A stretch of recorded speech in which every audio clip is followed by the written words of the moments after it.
What's good? Closing for the day. It is Friday, March 8th. It has been a great week. Have one more day to go. Saturday, full day tomorrow. So it should be a good end to the week, man. It's been busy. I've been getting a steady flow of new clients, which is super encouraging. And I'm thankful because tomorrow will be the official start of the price increase. And I will say that honestly, for the most part, the feedback, from the clients has been pretty good. Especially when, sometimes they're a little nervous about the price raise or they just don't know how to feel about it. And usually when I follow it up with, hey, this is the new price point. I don't want you to feel pressured to tip with that price. That includes the price of tipping. Now, is tipping still appreciated? Of course. But, I had to adjust my thought process on tipping.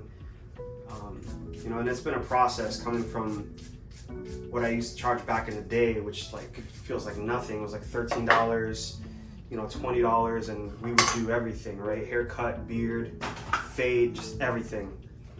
And to see what I'm charging now, I honestly, if you were to ask me this a couple years ago, I didn't think it was possible. But, because of the mentorship, the OP45 mentorship with Chris Basio, it's really given me the foundation and the confidence to raise my prices and to understand when I can raise my prices. Once I understood that raising prices is not based off emotion, it's not based off of feeling. Raising your prices as a barber shouldn't be based on what a couple clients tell you. It shouldn't be based on you trying to manage other people's budgets, right? That's not really our responsibility. At the end of the day, we run our own business and it's up to us to give ourselves a raise, And it's, I wanted to talk about this, really the fear of raising your prices. What goes on through your mind as a barber or, as a stylist, I'd love to hear everyone's thoughts on this. And, once I realized that it's really not, the fear of raising your prices really comes from a lack of knowledge. I think it comes from a lack of data, right? It comes from a lack of understanding. But if you can understand that when you are consistently booked 80 to 90% to 100% consistently, week in, couple weeks out, you are more than in position to increase your prices. And this is understanding that you may lose 10, 20%, and that's okay. When you're too busy, when you're too booked, that's a problem. You want to make room for new clients. You want to make room for clients that are willing to pay you your price and that are willing to pay you even more. Honestly, more than you could probably even think, And what really blows my mind about me as I've raised my prices the last few years is the clients are getting easier. The haircuts aren't even necessarily getting harder, but really the clients they just want to be at peace when they're getting a haircut, right? They want to feel comfortable. They want to feel like the barber as a professional cares about the service. They want to be in a comfortable environment. And honestly, the more that I see that, it's still mind-blowing to me.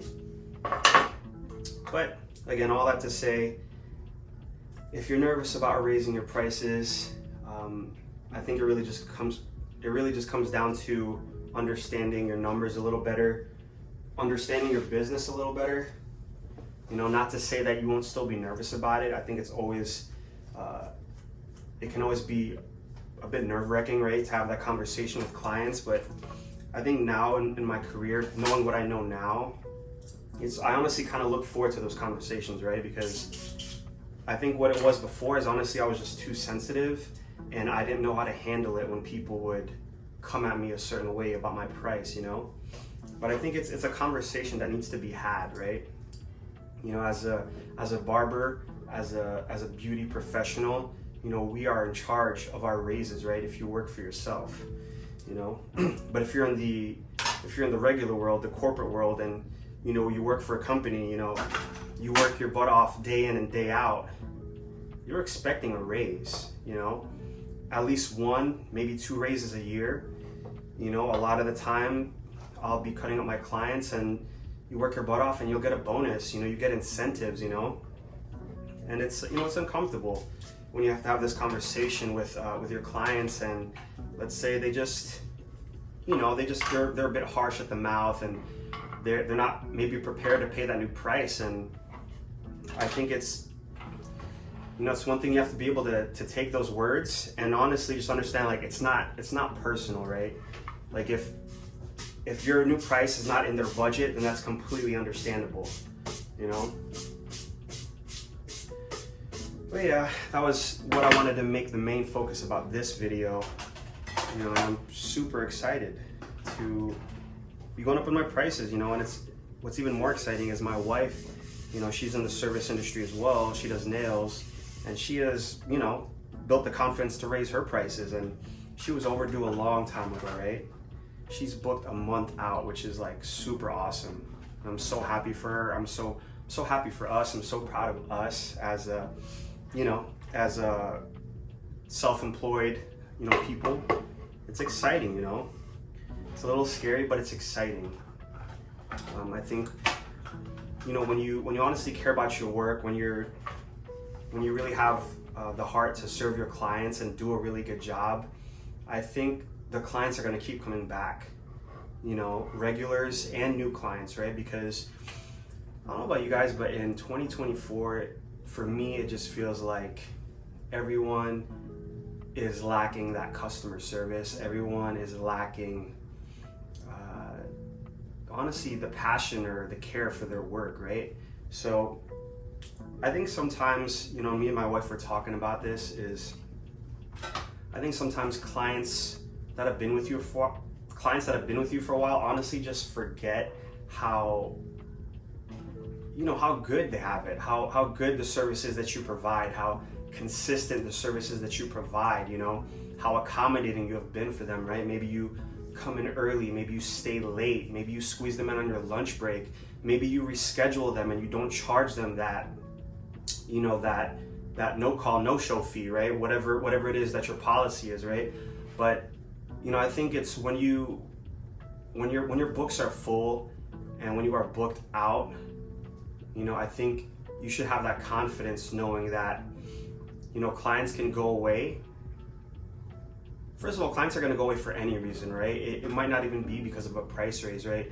There might be one inconvenience, or maybe they just move away, and clients are constantly going to go somewhere else. Like, it happens, right? So if a client is going to threaten you or leave you maybe for a price raise, then I just want to encourage you and say, like, hey, like, they're probably going to come back, and if not, it's probably just going to give you peace.